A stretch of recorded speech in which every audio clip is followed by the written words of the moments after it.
If a politician's main goal is attention rather than public service, they rarely accomplish anything meaningful. And that brings us to today's topic. Jasmine Crockett has officially filed to run for the United States Senate. She also released her first campaign ad. Surprisingly, I found myself agreeing with every word of it, not because the ad presents a strong argument from Crockett herself, but because the entire ad consists of Donald Trump criticizing her. The full message is simply a montage of Trump calling her unqualified and mocking her rise within the Democratic Party. And that's it. There is no added context, no introduction of who she is, and no policy explanation. This is her opening argument for the Senate. Vote for me because Trump criticizes me. Let's break down why this is a weak structure for a first campaign ad. Usually, when a candidate uses criticism from opponents, the ad follows a two-part format. First, you show the opposition doubting the candidate.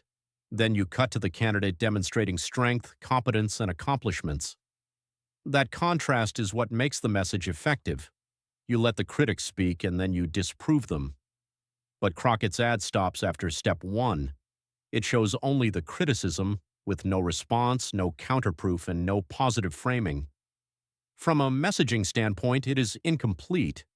Imagine a sports highlight reel that only shows doubters saying the athlete will fail, and then ends.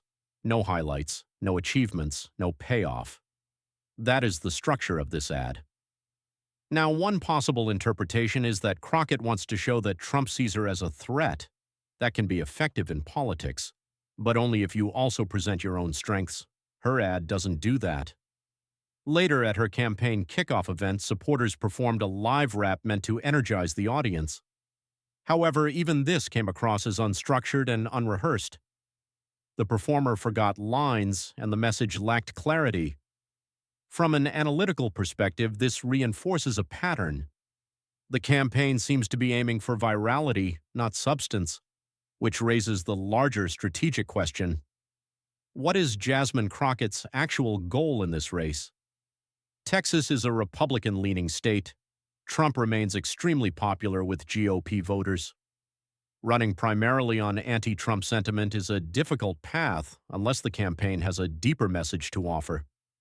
It's possible Crockett understands this, and it's also possible that electoral victory is not the sole objective. In modern politics, many rising politicians pursue visibility rather than traditional power. The incentives have changed. Social media rewards attention, not legislation.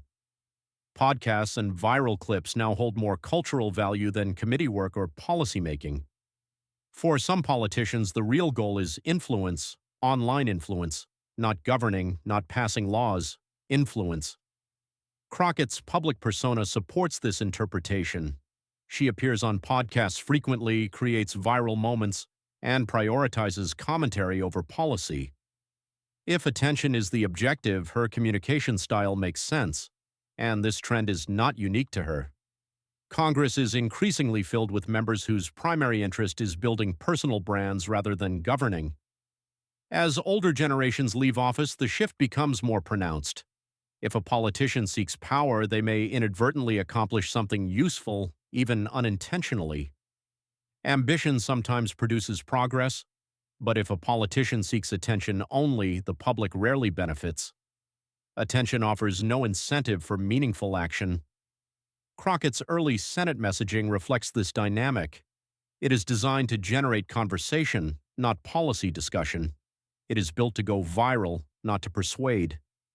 This is the analytical context for understanding her campaign launch. If you'd like to see more breakdowns like this, you can find the full show and extended analysis on my channel. Thanks for watching Vocal Arena.